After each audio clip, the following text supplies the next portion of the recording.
What is fun? Let me spell it for you. Friends who do stuff together. U is for you and me. N is for anywhere and anytime at all. Down here in the deep blue sea.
Oh my good golly gosh! Hello everybody!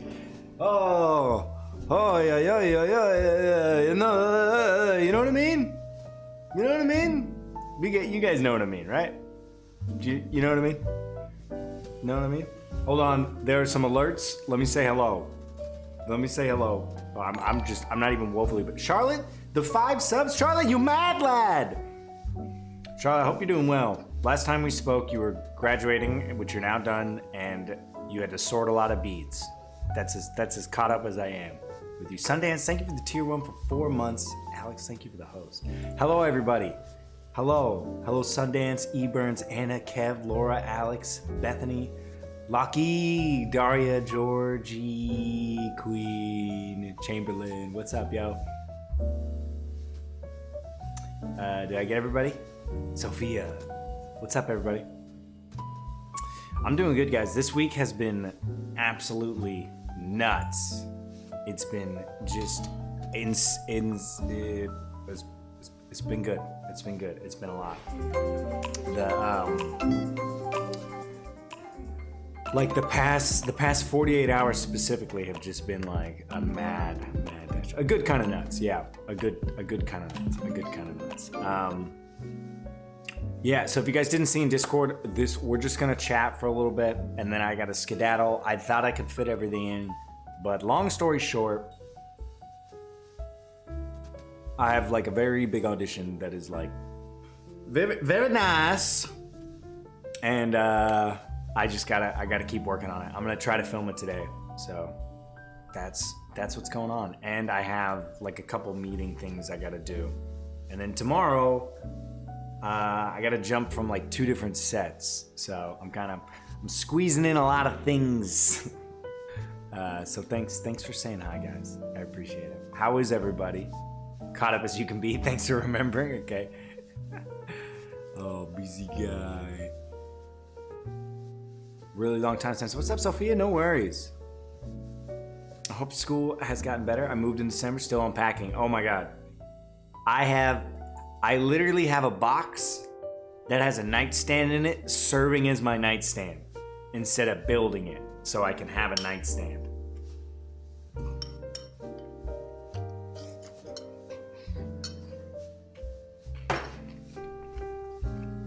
I'm drinking indeed. Big House. Thank you for the tier 1 at 4 months.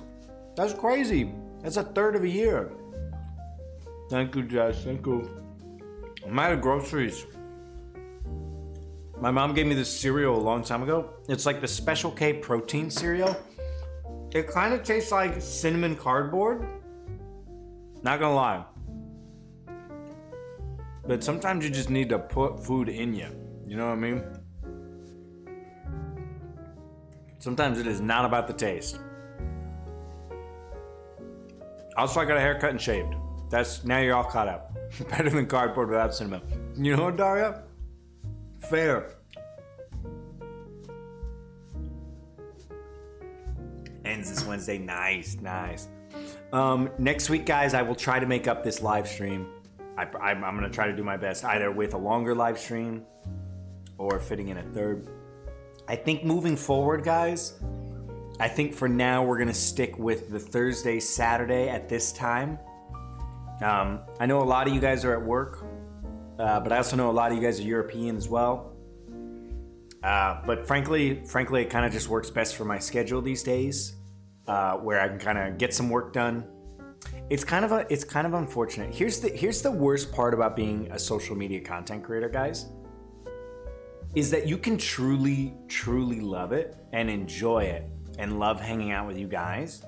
But it is, and this is true for a lot of artistic endeavors. So if you are thinking about becoming an artist, or if you are an artist or whatever, it's basically one of those like full-time jobs that will not necessarily like reward you financially with full-time ever, and if not for a long time.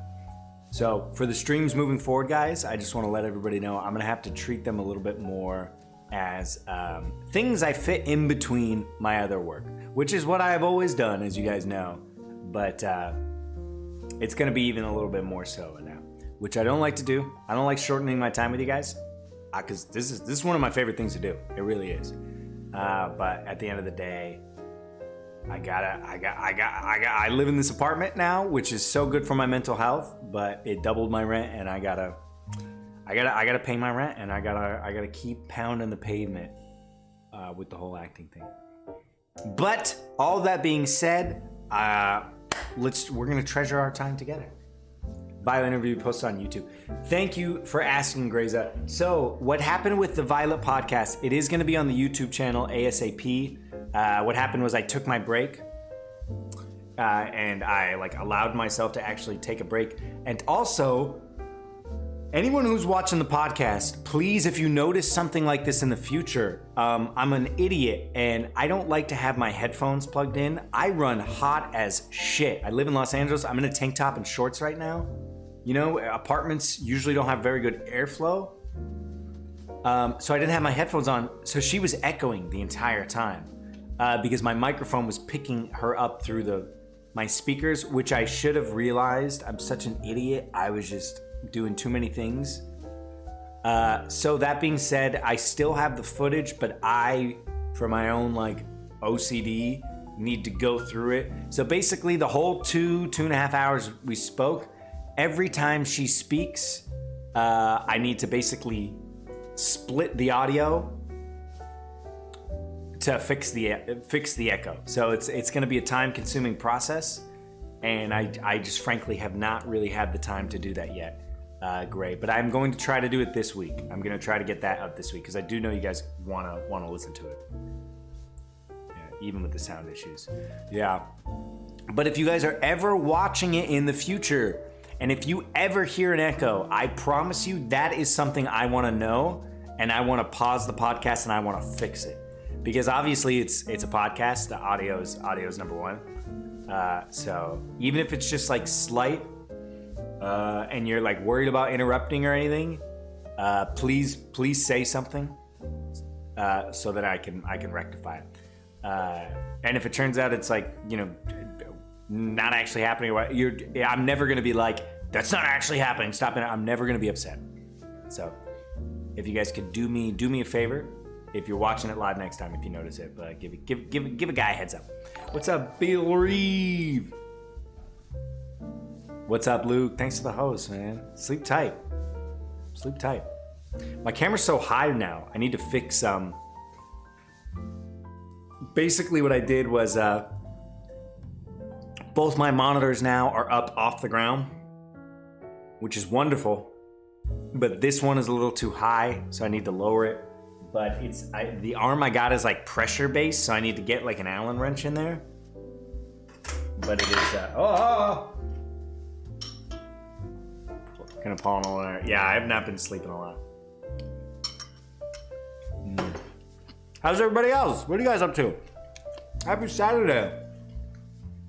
Italian 4K being handsome. Yeah, thanks, Sparkle. I really stuffed my mouth.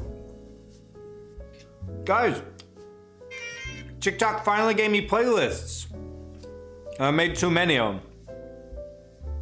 I also can't change the order. I made too many of them. Also, not gonna lie, posted a TikTok last night. I was hella fucking confident it was gonna blow up. Did not blow up. Cross country road trip solo. That's gonna be so much fun, Aaron. Overly emotional day. Oh, I know that feel, Jess. Just do what I do. Cry into your pillow. That's a real thing I do every night. Not every night. Most nights. Most nights. Lunch break. What's that, Jordan? Working weekends. Working weekend. See, the problem is I'm already having so much fun with you guys. Now I'm like, well, let's just do a full stream. You know what I mean? Let's do a full stream. Stoked. Already did that? Nice. Also, does anyone else's, like, might be TMI, but this gum right here is like a little inflamed. Does anyone else's gums just out of nowhere? Like, you take very good care of your teeth, but out of nowhere, it's just like, we're gonna be inflamed for a few days. I swear, I have great skin and great teeth, but as soon as I book something, I'm like, I break out. This guy down here. Yeah, what's up with that? I think sometimes I think you just hit the angle wrong with your toothbrush or something. I worked earlier this morning. Nice. I fit in a little bit of work as well. Keep the pillow soft. Gotta water your pillow, guys. Gotta water your pillow with your tears. Stress induced. Yeah, it could be stress induced. The thing is, I'm not stressed. I mean, obviously, I'm like busy, but I am less stressed when I'm busy. I get more stressed when I'm not busy. And that's on coping mechanisms. Perhaps not super healthy coping mechanism. Tears are the best pillow that softener has ever said. Yeah. She's always said that. She said that like a billion times since I've been messing. Softer bristles. Well, maybe, but it's the same toothbrush. I think I just hit it at the wrong angle. I was quick to correct me. Yeah.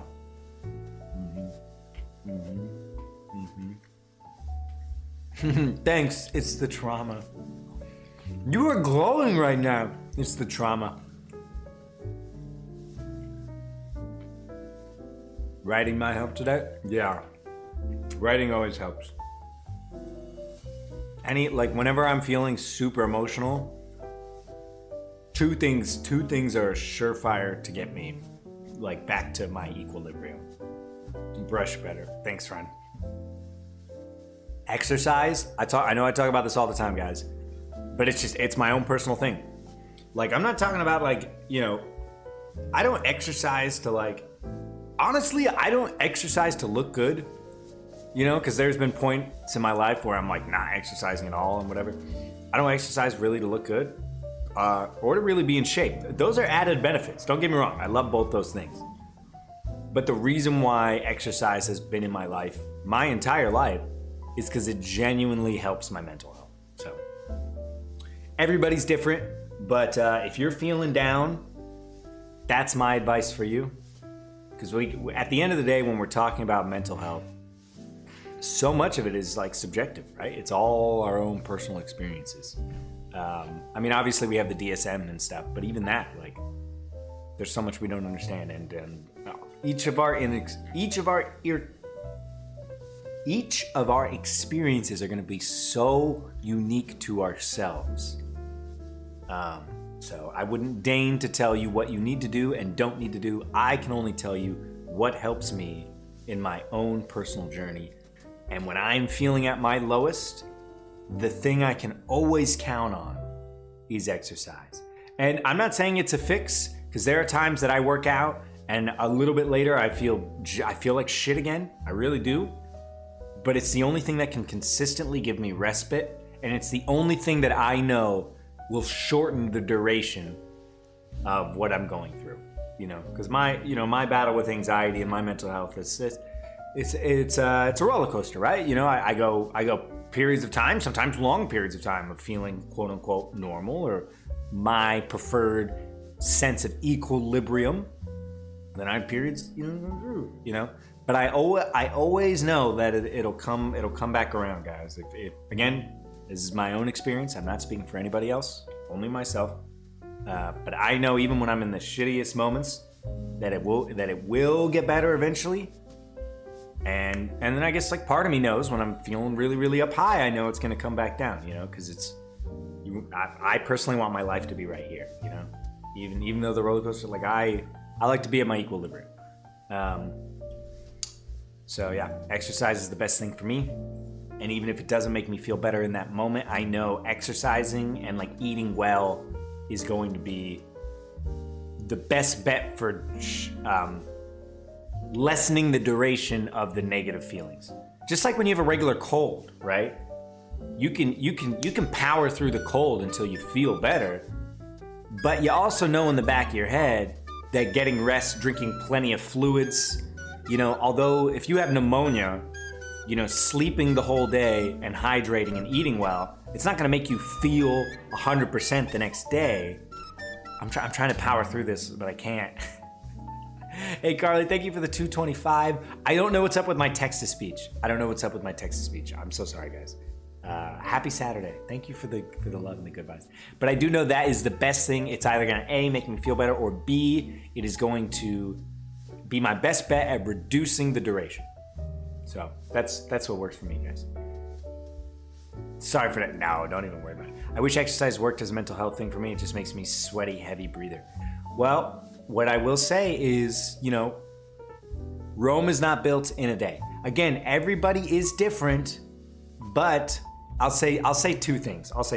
If you are someone out there that genuinely thinks exercise cannot help your mental health, I'm gonna push back on that, because I'm not saying it'll fix anything, but there's these alerts are too goddamn good. They're too goddamn good.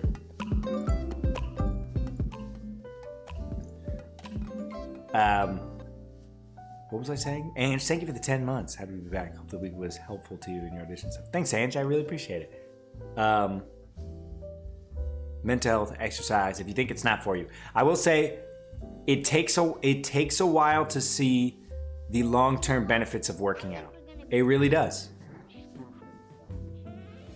Because things aren't built in a day. And then secondly, there's a lot of empirical evidence in terms of like the lasting impact both on your physical and your mental health of exercise. So if you're someone out there right now and you're struggling with some feelings that you prefer you wouldn't be feeling, and day after day you find yourself with extra time,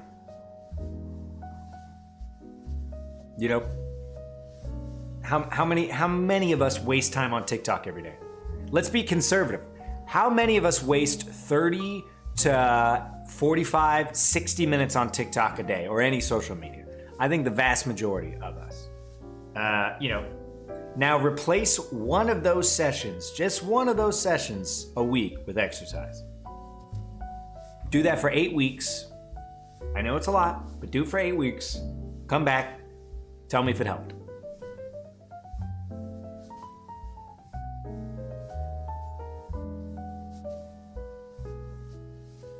So anyways, I'm sending you all very good vibes. That's what has helped me. Isn't linear a constant, which sucks. Lately I've been exercising more often. I've noticed improvement, mood, posture. Yeah. I mean, here's my comedic thing I'll say about exercise and mental health, guys. You can either be, if you're gonna be depressed, right? If you're gonna be depressed no matter what, right?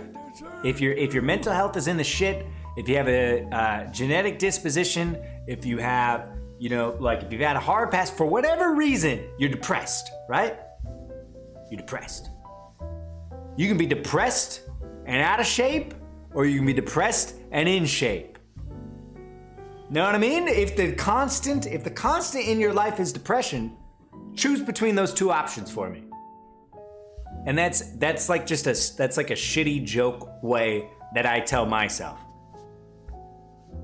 Notice positive change before yourself. Give yourself some grace. Don't be hard. So true. Sparkle, thank you for the 111. I don't know why my text-to-speech is turned on.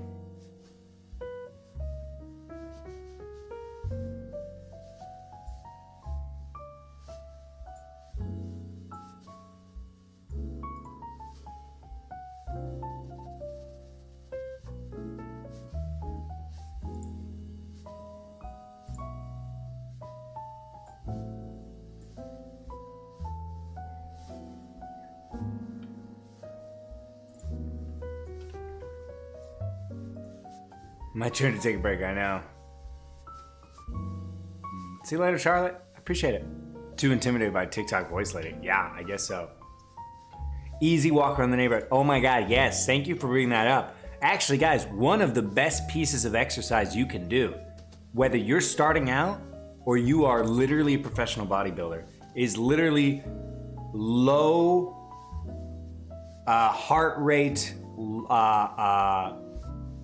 what's the fancy way to say this? Low heart rate extended cardio. So walking. I swear to God, if you hired a trainer and you were trying to get low impact, if you hired like a Marvel trainer and you were trying to get like a fucking Thor bod or like whatever, like if you were trying to become like as fucking pristine as you could be, part of your training regimen would be like walks. I'm not even kidding. I mean, granted, they're gonna walk like 5. Charlotte, thank you for the gifted sub. Good luck with everything today. They're gonna walk like, you know, between 3 and 5 miles. But honestly, yeah. Gentle stretching, yeah. I'm a proponent, guys. Just get out there. You can even do it in your bed, guys. I'm not even kidding. I know I'm pushing exercise real hard, but it changed my life. I don't know where I would be. I genuinely don't think I would be able to be an actor if I didn't exercise consistently. Because this is such a fucking stressful job.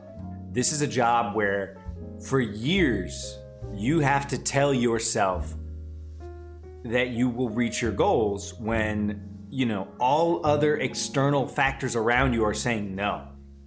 Right? Like imagine you had an office job and for years you were putting in the work, doing all of the things you needed to be doing at your office job, but A, you weren't getting paid. B, people were coming up to you and they're like, why are you doing this?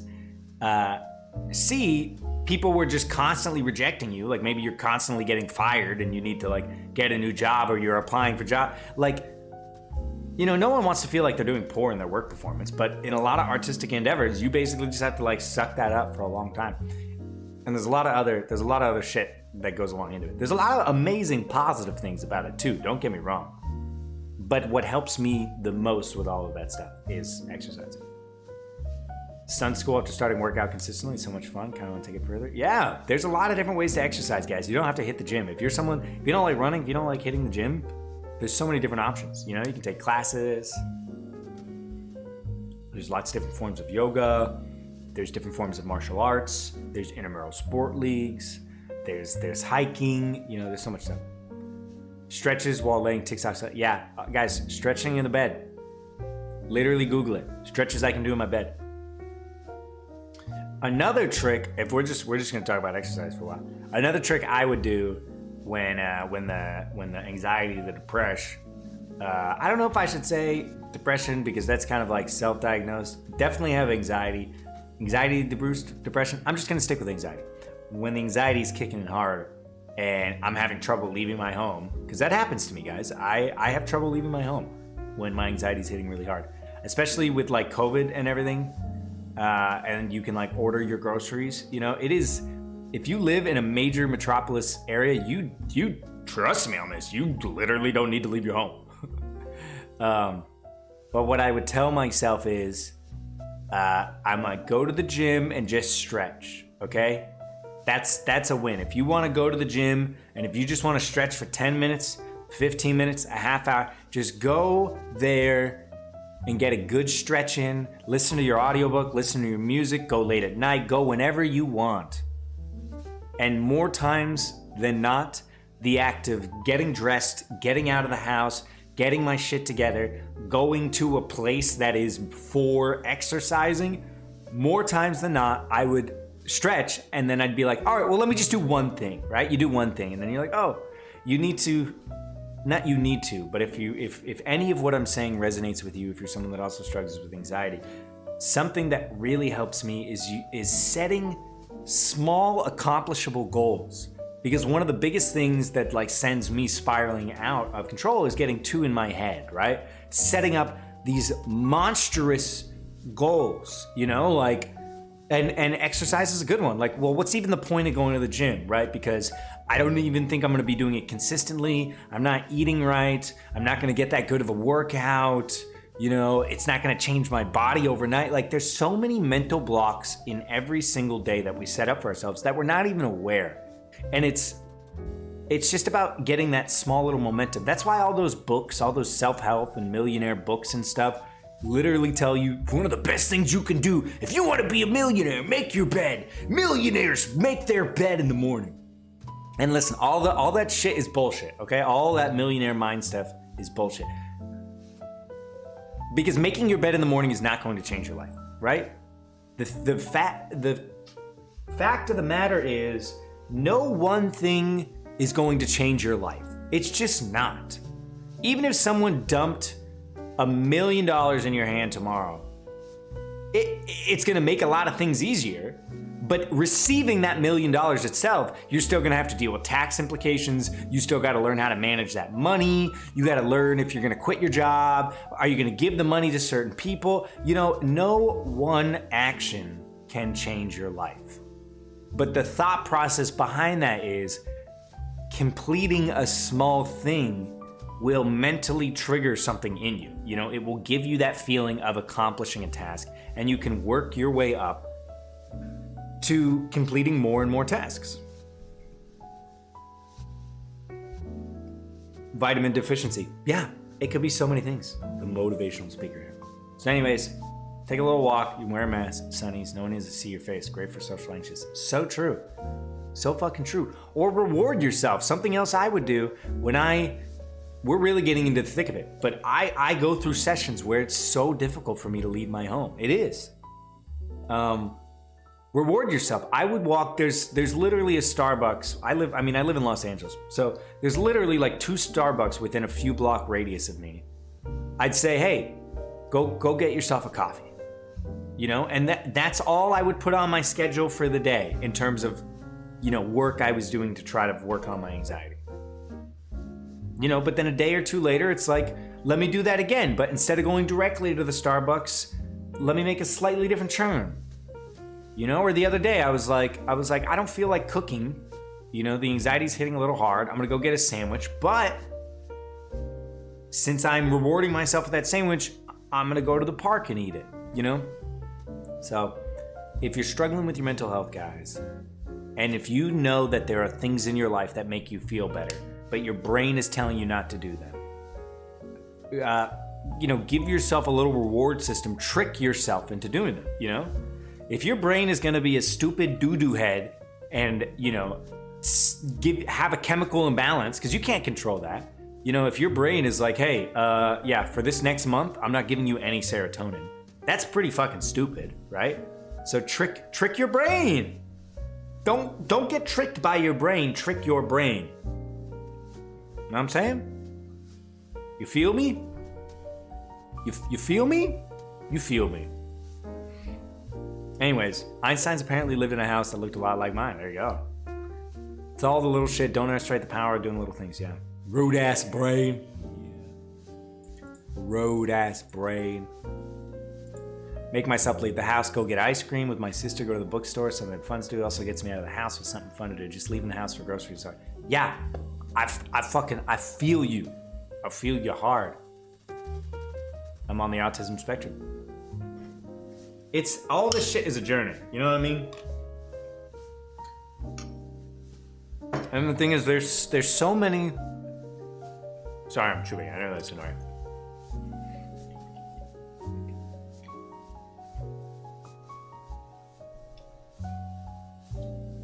There's so much stigma against mental health. I mean, I don't know if you guys are like me. Like, I grew up in a pretty conservative area. Like, I'm lucky that I have very amazing, supportive, progressive parents. I lucked out with that. Because you don't get to choose to be born, and you don't get to choose your parents. You really don't. And some people out there have no business having kids. That's just the plain truth of the matter. And a lot of people have kids in attempt to heal themselves or save a marriage or what. There are a lot of children out there that are not getting the love and the support that they really need, and that's a sad fact about life. I was not one of them. That's not to say we didn't have our own issues and trauma and this and that, but I love my parents and I'm so thankful for them. That being said, even saying the word mental health, like if you're like me, like and I've done a lot of work on this, a lot of reframing of my brain, but there's still a large portion of my brain that goes like, oh no, come on, you're fine, dude, come on, And there's so many different tools that our brain is so good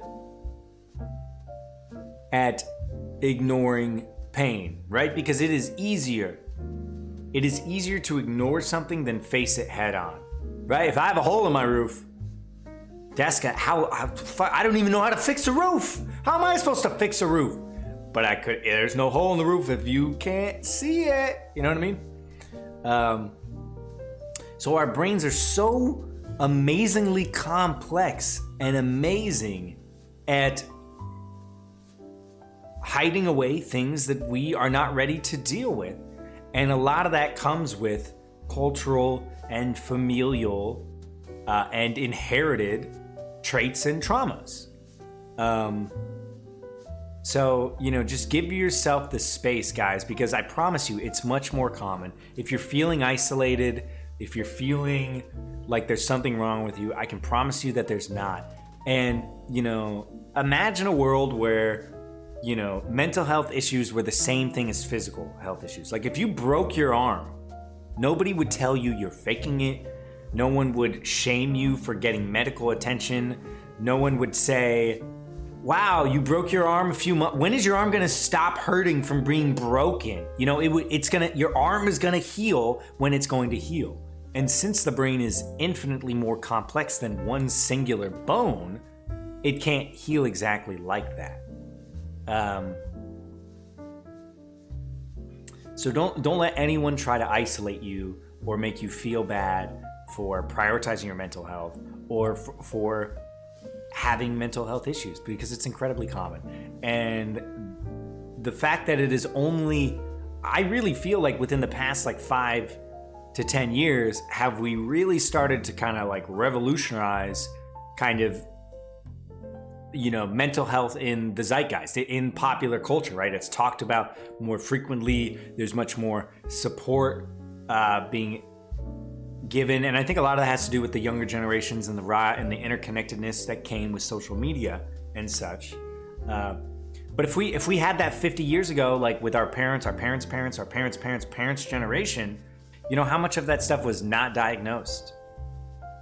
It's super common for, parents to be taking their child in this day and age, because let's say they have ADD or ADHD, and through the process of diagnosing their child, the medical professionals are like, oh yeah, you got it from your father. Like you, Zach, you also have, insert whatever specific thing we're dealing with at that time. Avoided therapy for 3 years to bring it all up after that long. Exactly, excuse me. Really good at protecting us, keeping us alive by any means necessary. Yeah. That's another thing that's another analogy I really like. Our brains aren't always right, guys. So let's say you have a wound, right? If I cut my arm and I have a healing scab, right? Who has had a scab that is itchy as all fuck, right? When you got a scab, your body is like, this is so itchy. You need to scratch it. But also, don't pick at your wound, right? If you pick at a wound, even if it is itchy, you risk tearing it open, removing stitches, increasing the odds of infection, prolonging the recovery process. And it's the same thing with mental stuff. Sometimes our first inclination is not necessarily going to be the long-term beneficial act for us. And this can be applied to mental health. It can be applied to, certain like cognitive behaviors, like something I do, when I'm not feeling great. I notice that there is a direct correlation with screen time and negative feelings for me, right? Because our brain has become dependent on these little devices to give us a quick boost of serotonin or dopamine. And social media is playing into that, right? If you post on Instagram, every time you get a little bit of one of those likes, every time you get a text message, and there's a lot of money. I know I'm going across so many different subjects here, but there's a lot of money going into these things. It's called gamification, because these companies want us to be on them longer. Do you know how much money they've spent just coming up with like sound notifications, or how a phone feels in your hand, or how many YouTube videos can they show you before they hit you with an ad? Or what type of TikToks do you prefer to watch? Is it which length of TikTok are you more likely to watch? What type of content is more likely to make you comment, click on the profile, search more videos? Inside Bo Burnham about this? Yeah, 100%. People come to me for therapy and a lot of time aren't ready to recognize things, and it's a completely normal part of the process. But the simple fact is that they're looking for help is a huge step, and I hope they're proud of it, especially as a person who's dealt with mental health problems myself. Is big. Yeah. That's what they say. Right? Like the first step is admitting that, like, maybe you need support in any capacity, because all these things are fucking related. I think it's called The Social Lemma. It talks about what you're just talking about, Zach. Yeah, it's crazy. I think about this stuff all the time, because I work in social media. I have a background in marketing. I've worked in e-commerce, qualitative market research, sales, brand consulting. Pretty much almost every step of the online process I've worked in. And I'm also a content creator, so I'm on the other side, and I'm an actor. This stuff is fascinating. And I also think about children. Like, think about going through all of this stuff. Now your brain is literally still developing. That's wild to me. And then I think about like filters and stuff. I don't know, something about filters just does not sit right with me. Like, imagine you're 12, 13 years old, right? You're born in, let's say you're 11, right? You're born in 2011. First of all, you're born in 2011. I can't even comprehend that, right? Because I was born in 1994. Like, what a drastic difference in upbringing. I didn't get a smartphone until college because we didn't have the money for it. The first iPhone came out when I was in like 8th or 9th grade. And it definitely didn't have, I don't think it had data back then. But I didn't get a true smartphone until my sophomore year of college. I was still writing out my like directions to get places in the city, like what bus I had to take where. Now I was a little bit behind. I feel like most people had smartphones probably by like the end of high school for me. But imagine being 11, 12 years old right now. And it is so commonplace when you pick up the camera to take a selfie or whatever that you put a filter on. And I don't think it's a huge fucking deal, but it's these small things that add up over time. I don't think we're quite discussing the implications that when children interface with a device, when they see themselves, so I'm literally looking at my face right now, and I don't have any filters on. I have two lights pointed just so you guys can see me. But I don't think it's a good thing that as the second they see themselves, they feel a need to augment, right? That this baseline is insufficient. Now, I'm not making any grand generalizations that like the youth are fucked up, that like social media is a terrible thing, that filters even bad, because it's not.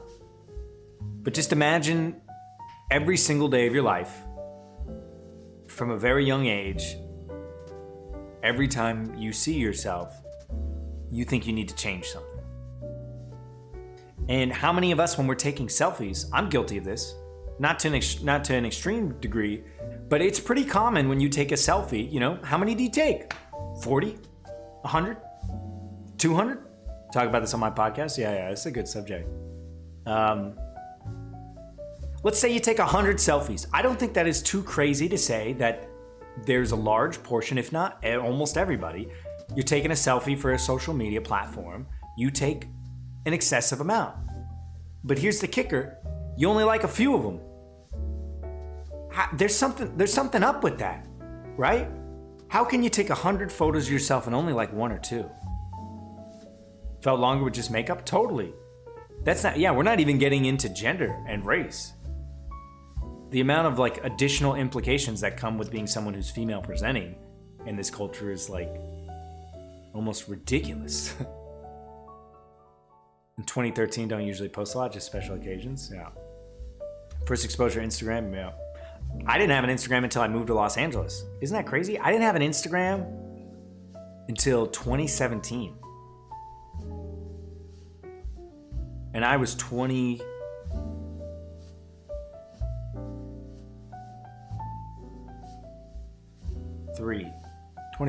24.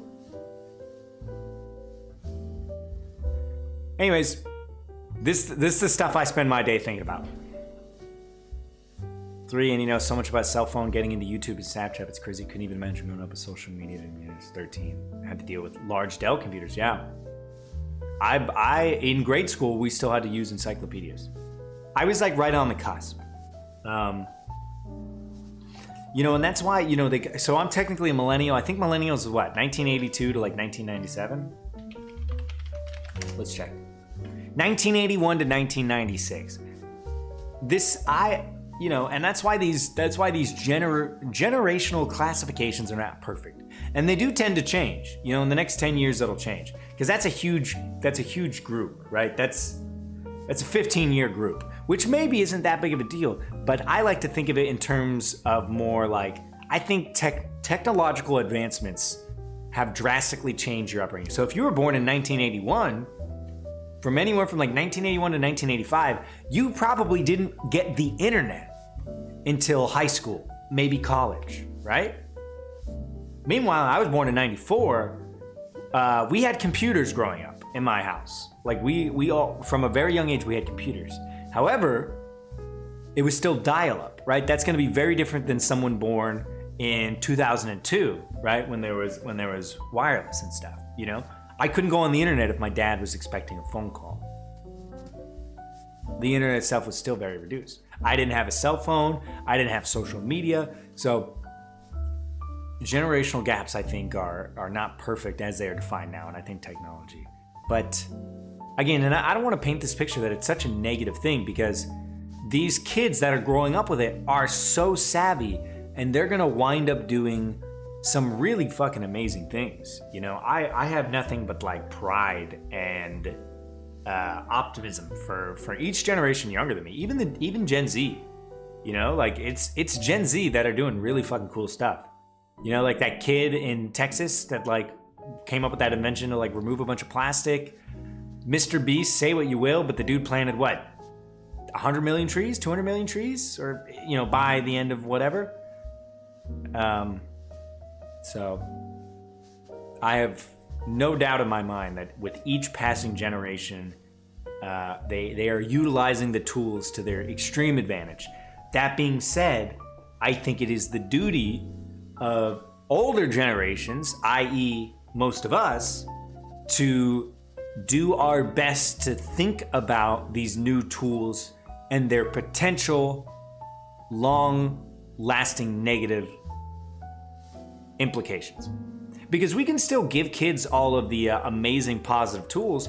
Look, at someone who is 5 is still going to be a whiz on an iPad if they're only allowed to use it for like an hour or 2 a day. You know what I mean? Big pros with connectivity to each other and information, knowledge. Big pros, other things as well. Yeah. I mean, one of our greatest strengths as human beings, right, is our ability to have compound knowledge, right? Genetically, we are no superior to someone born 100 years ago, right? But we're pretty fucking smart comparatively in terms of the knowledge we have. We sent the first astronauts to the moon with less technology than I have in my hand right now. So our greatest strength is our compound knowledge. The ability to reinforce and teach things over multiple generations. And that's just wild. Go to the library in elementary school, we had to hunt down information in an encyclopedia. Yeah. 99, I didn't think I'd get social media accounts until I was in high school. Yeah. So, the internet and social media and cell phones have literally changed the world. There's no other way about it. I think the internet, to date, is probably the craziest and most impactful invention or discovery in the history of the human race, in my opinion. Because with one twist of the dial, and obviously it didn't happen overnight, but with one twist of the dial, we connected the entire planet. I can pick up the phone right now and call someone in China, and within seconds, like let's say they're by their phone, within seconds I can be speaking to someone on the other end of the planet, relaying information in real time. That's crazy to me. That right there, it changed the game. And it has social impacts like we just talked about, cultural impact, academic impact, which can be augmented into, scientific, medical, vehicular, doesn't matter. Our economy is drastically different. The social media app, this stuff is just fascinating to me, guys. I'm sorry I'm talking about it so much. But think about apps, right?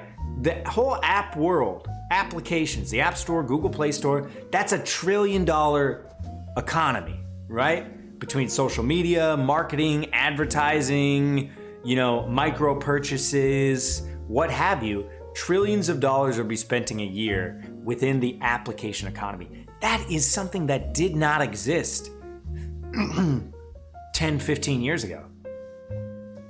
Isn't that crazy? That one thing influxed into the global economy on that scale? This stuff is crazy. It's crazy to me. Kids in elementary school, middle school have smartphones. I didn't get one until freshman year. Yeah, and like people in prison now, it is almost like a basic need of survival, right? Food, water, shelter, internet. Like obviously you can survive without internet, but if you want to be a functional member of this global society, you need access to internet. You can't go through the educational system in most Western and or developed societies without access to the internet. Schools, every school in this country has computer labs and have had computer labs for quite some time. And what is it? They're not teaching cursive anymore? Who's 92, lives in a house he built in the 40s? Yeah. And that's pros and cons. I don't know how to build a house. So for this audition I'm working on right now, guys, and the reason why it's taking up so much time is it's based off a book. So obviously I've been reading the book that the movie's about, which you don't always have to do or whatever, but I wanted to be prepared, so I'm doing it. But it's set in the late 20s and the early 30s, it really focuses on the main chunk of it is 1932 to 1936. And it was a drastically different world because that's when the Great Depression happened, the Dust Bowl happened, the stock market crash. And this is the generation called the Greatest Generation, which would have been the parents to the baby boomers. And they were very practical people. Not everybody, but most were. This was back when the American economy really focused on agriculture. Most people were blue collar and had those skills. You know, and in this book, the protagonist's father builds a few houses. You know, he was like a carpenter by trade. You know, he was an auto mechanic. There was very, very technical based, labor based economy back then. And it's crazy to think how much has changed in not even 100 years, right? I can't build a house. I can't even work with wood. I bought a table a few months ago. I still haven't stained it.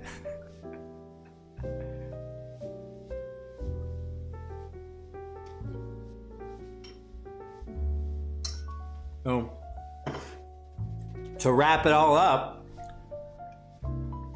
just goes to show you the impact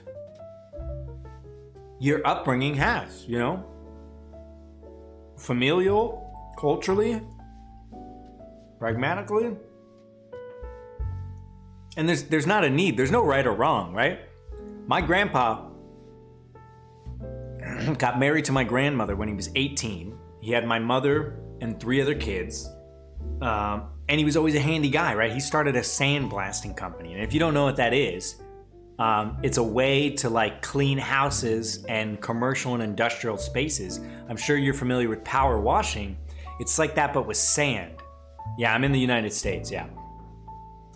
So it's like, imagine a big ass fucking hose and it shoots sand out of it in like such a fast capacity that it literally scores off like dirt, paint, whatever.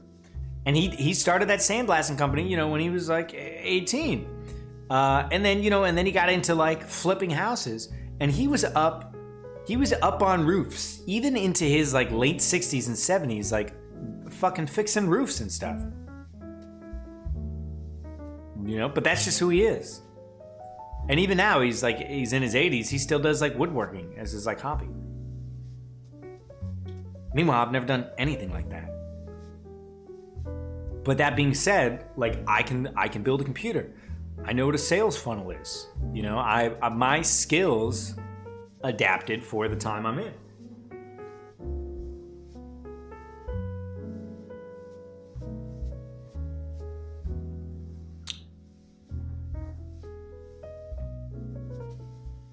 That was a long rant.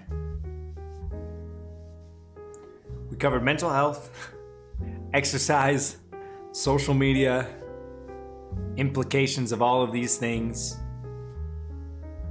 different generations. Fix a roof for a table, that'd be so helpful, yeah. But what's cool about the internet, guys, is you can teach yourself. I follow this account on TikTok, and they're like do-it-yourselfs, and they're like, we learned everything on YouTube, but like intense do-it-yourself. Like they remodeled their bathroom and like learned how to waterproof a shower. You know how crazy it looks to like waterproof a shower? You know how many like extra steps that go into that? You know what I mean? It's not just like retiling and stuff. There's like a lot that goes into it. But you can teach yourself. The information is available and it's out there. And I will say, I think that's one of the downsides of the internet and social media, is because now for the first time, you know, you used to only be able to compare yourself to those around you, right? And this is a larger conversation, and this is like an anthropological conversation. And there's a lot of amazing podcasts that dive into this in a much more sophisticated manner than I could. But there is kind of a working thought or like theory out there, like the comparative theory, like the negative effects of comparing, right? And, you know, up until, you know,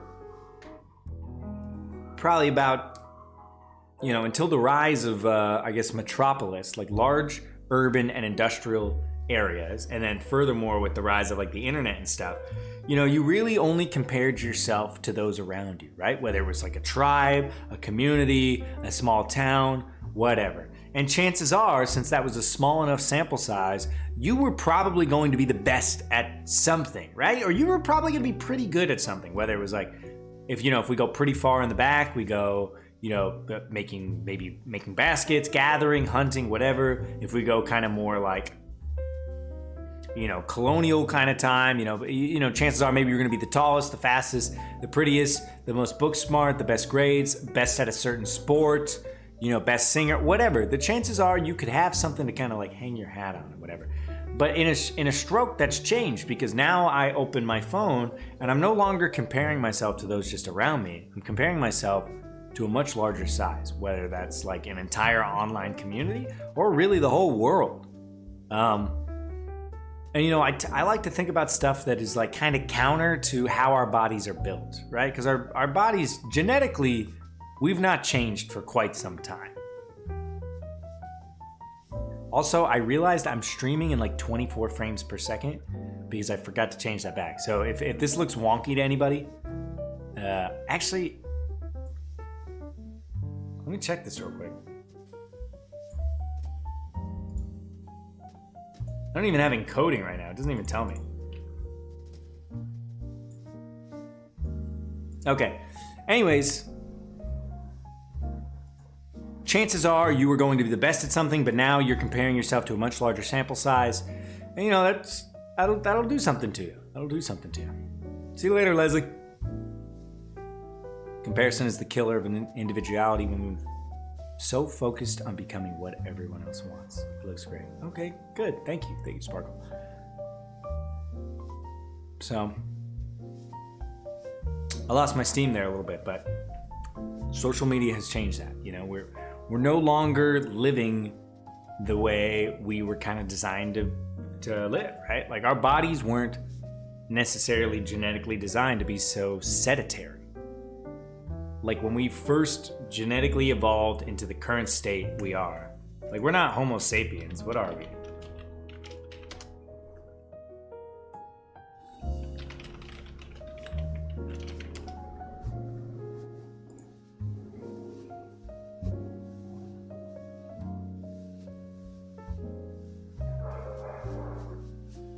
Present day Homo sapiens sapiens? Guys, what are we currently? Podcast content.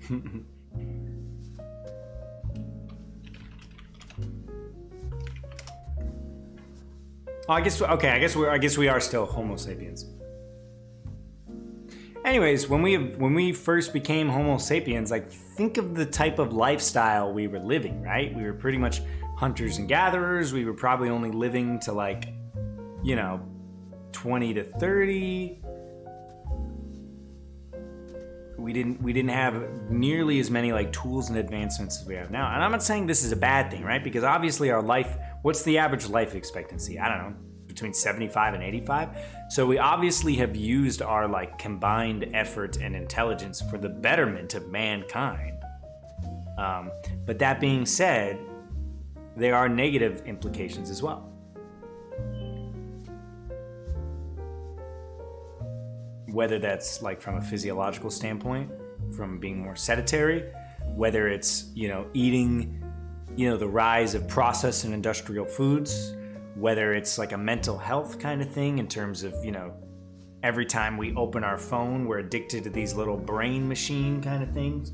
So I guess the thesis of what I'm trying to communicate to everybody is, don't be so hard on yourself if you're not feeling great, if you're not where you want to be, if you don't look how you want to look, if you don't feel the way you want to feel, if you're feeling negative in any capacity, I just want to communicate that these things are so multifaceted and complex, and it's almost unfair if you think about it from like, whether it's a historical, anthropological, cultural, socioeconomic, technological perspective. There's so many added layers of nuance that on a day-to-day fashion can be working for or against you. So just give yourself the space and understanding that we're grappling with a lot of things. Not all bad, but not all good. And in a lot of ways, we're not responsible for all of it, right? I'm not responsible for having been born, right? I didn't get to choose that. I'm not necessarily responsible for living in the day and age I live in. And, somebody could argue like, well, if you don't like where you live, like leave. Sure. Yeah. But also we have to look at like the ease at which someone could make a transition, right? Like let's say I don't like my current lifestyle. I don't like the fact that I am stuck in a, neo-capitalistic society where I basically am forced to work 40 to 50 hours a week in order to secure healthcare, financial gain, so that I can trade a few digits in my bank account for food. I can work up to like taking a few vacations a year. That's where the vast majority of people are living their life. And I'm not saying it's a bad thing at all. But if it's something you struggle with, and if you're trying to communicate to someone and somebody just says like, well, why don't you like go live in a van and travel around or go live off the grid? Yes, sure, you can do that. But not everybody can fucking do that, right? Or it's not a feasible change. It's not something that you could change like that. Like, there are cultural factors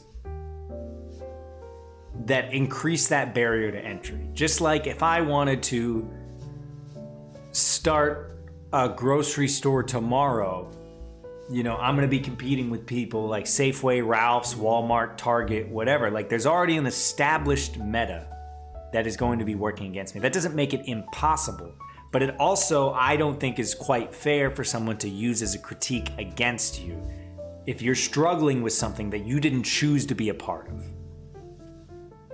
Does that make sense to everybody? Am I making sense? You'd be great at it. Oh, thanks, Lauren. City is too small for me. Yeah. But again, these things are nuanced. They're multifaceted. They are what they are. And I'm just some dumb guy that's got thoughts on it.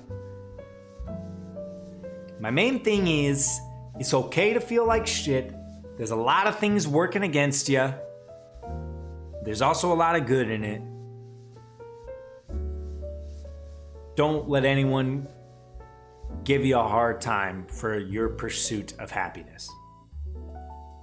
Unless your pursuit of happiness is like murdering people or being a jackass, then someone should probably give you a hard time.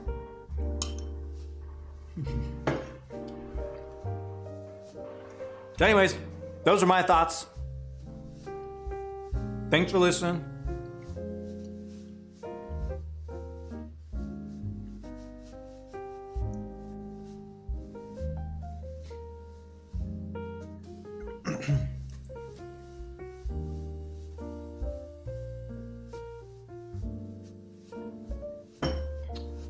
Life's weird. Life's tough. We're all just a bunch of weird, disembodied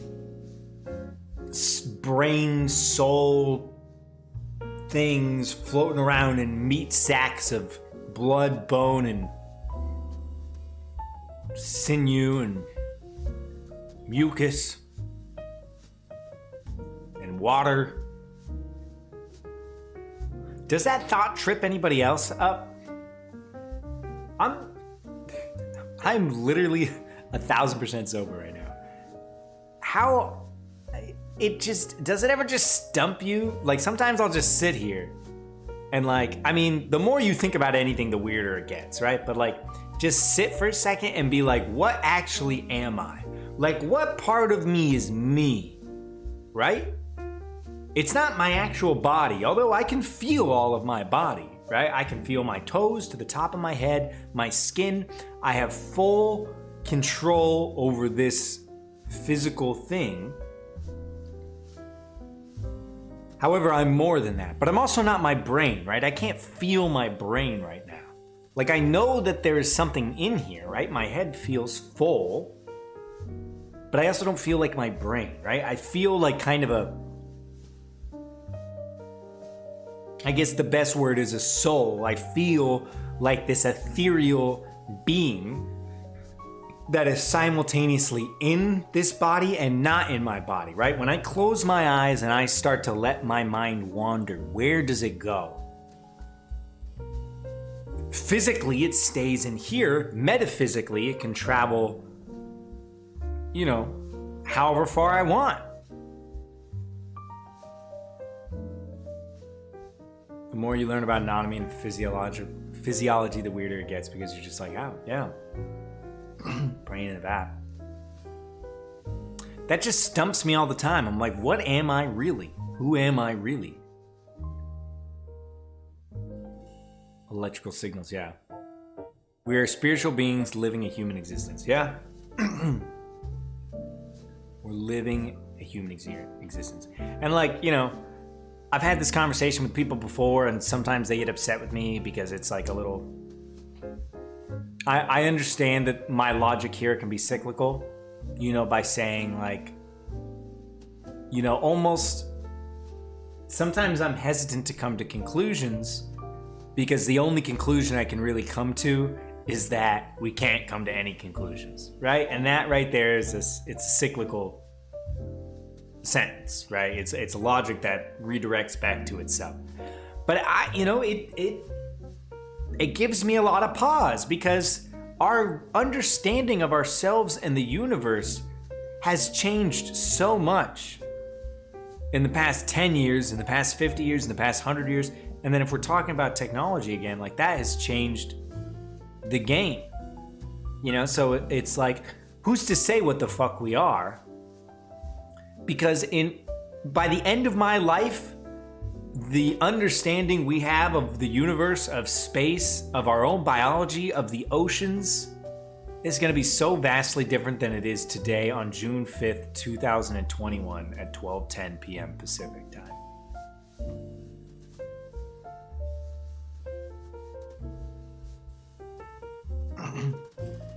It's better to be aware that you don't know everything and there's so much more that we may or may not ever know. Yeah. But that being said, you know, I still have to live in this practical day and age, right? I can't just sit here and do nothing because I'm like, well, you know, I could wake up tomorrow and it could turn out that we misunderstood gravity. Chances are that's not going to happen. But we have built the rules in which we understand the world, right? Or we discover the rules, like math, physics, Isaac Newton. Like that is the frame at which we understand what happens around us. But what if there's parts of this universe that don't play by, you know, the laws of physics in which we understand them? We can't really comprehend that. We can't comprehend, you know, what large-scale, intelligent, non-carbon life looks like. I feel like I'm in school and listening to a lecture. Too long because everything is weird if you think about it. Yeah, true. Say a word like 50 times. UFOs. But what I will also say is you can go your entire life not giving a fuck about anything like this, and you can live an amazing, happy, fulfilled life. So by that, following that train of thought, is it really important? What is the meaning to everything? Let's say there's two people and they're both dying, right? They're both seconds away and they're on their deathbed and they're re-looking at their life. One person had a pursuit for knowledge. They wanted to understand themselves. They wanted to push the envelope of their understanding and their self-actualization.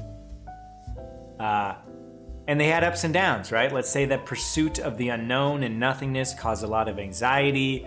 Let's say it caused them to neglect certain aspects of their life, right? Like a leading PhD professor, maybe they didn't have time to focus on getting married, having kids, you know, and there's nothing wrong with that. Maybe they didn't have hobbies, many friends, you know, but they learned a lot and they're well known and they'll be remembered for their achievements. Then you have another person that, you know, did right by everybody around them. They were kind, they were generous, they raised a family, they fell in love, they were happy, they enjoyed those around themselves, they took pleasure in the simple things. They didn't spend much time thinking about things outside their immediate circle, but they put positivity back out into the world and they got it back. Who's to say what life was better lived? I don't think you can.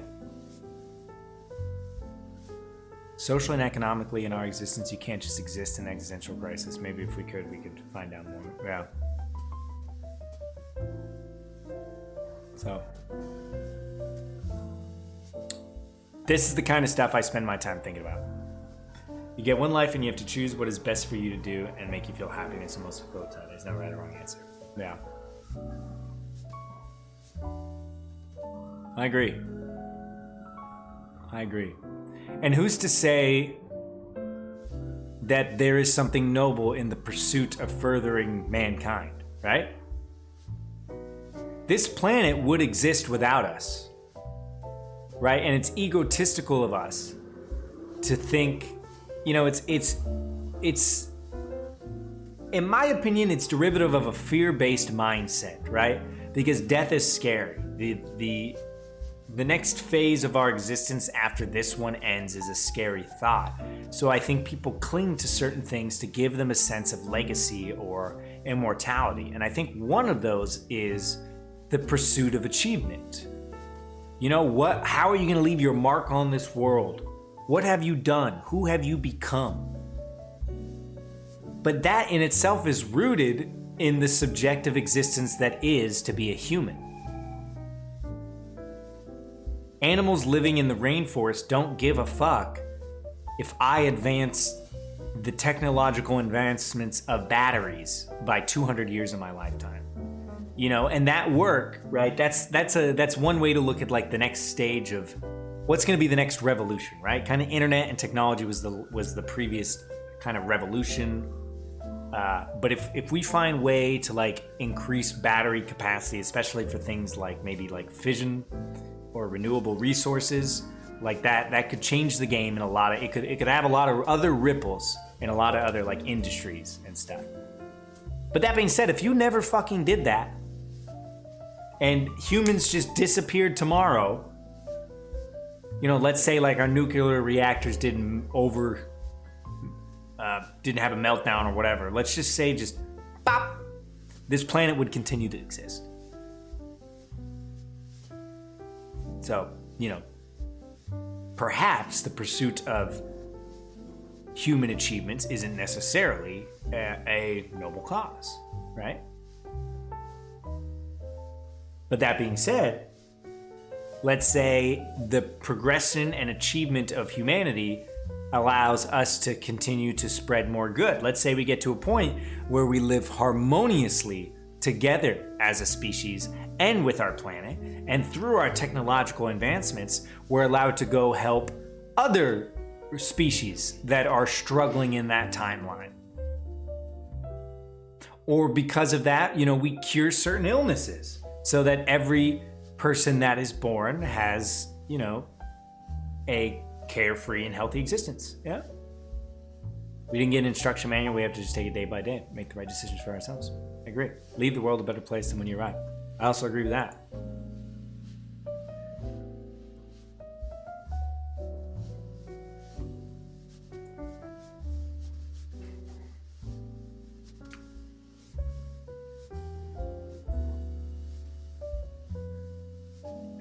Okay. Well, guys, thanks for allowing me to just pretentious word vomit for an hour on everybody.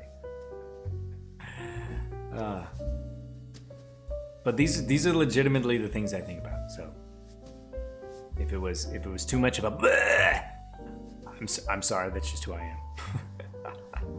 And that's okay too. That's okay too. I'm glad, Jess. I'm glad I helped. I spend a lot of time thinking about things. I think that's true for a lot of us, right? A lot of us spend time overthinking. Deep chat with y'all. Same here, Carly. Same here. Get out of here. Alright, let me text my bud real quick.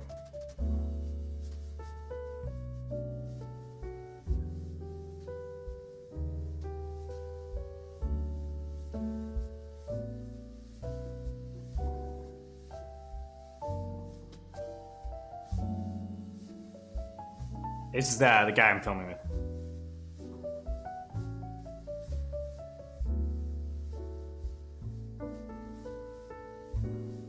What's up, Frack? Okay, guys. I think I'm gonna wrap up the stream here. I gotta keep prepping for this thing. It's been nice, but I've been obsessing about it for like the past probably like 50 hours. So it'll be nice to just get it out of my body and send it out into the world, and then it'll be what it's going to be. Don't look at my armpits. Have a good day. Well, thank you for hanging out, guys. I hope you have an amazing Saturday.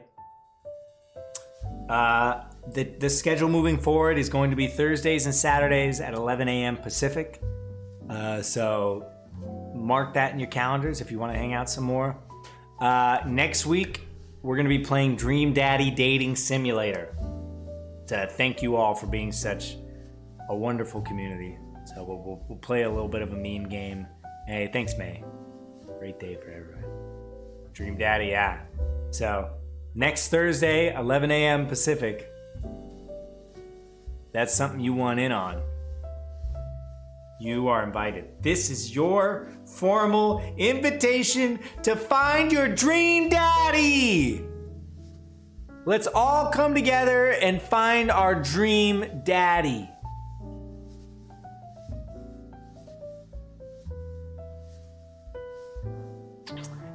If you're at work, throw it up in the background.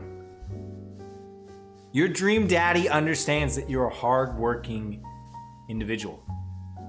And your dream daddy supports your goals. Looking forward to seeing what you think. 5-year-olds would love it. Well, we'll also, I don't think we'll get through it in one day, so we'll also play it next Saturday as well. The podcast is coming back.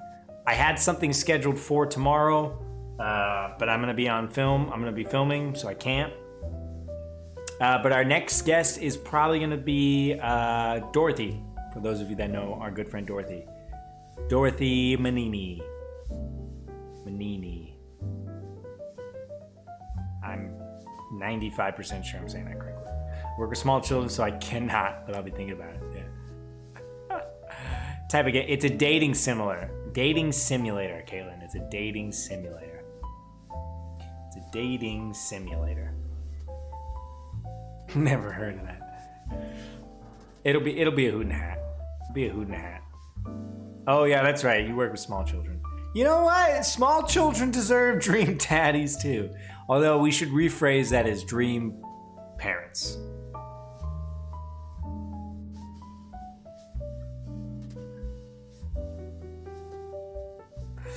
Okay, friends, let's see who of our friends are online right now that we can share some love with. Oh, guys, Liz is online. All right, guys, and she's playing Dead by Daylight. All right, if you guys can stick around for a quick sec, we're gonna raid our good friend Liz Laws Claus, who's been an active member of this community and a good friend of mine for many a moons now. Hootenanny of a good time. Here are our raid messages. Spam a couple. The second one, if you're not subscribed, will work for you. The first one, Nightbot's not subscribed, but you know it is. It is what it is. It is what it is. It is what it is.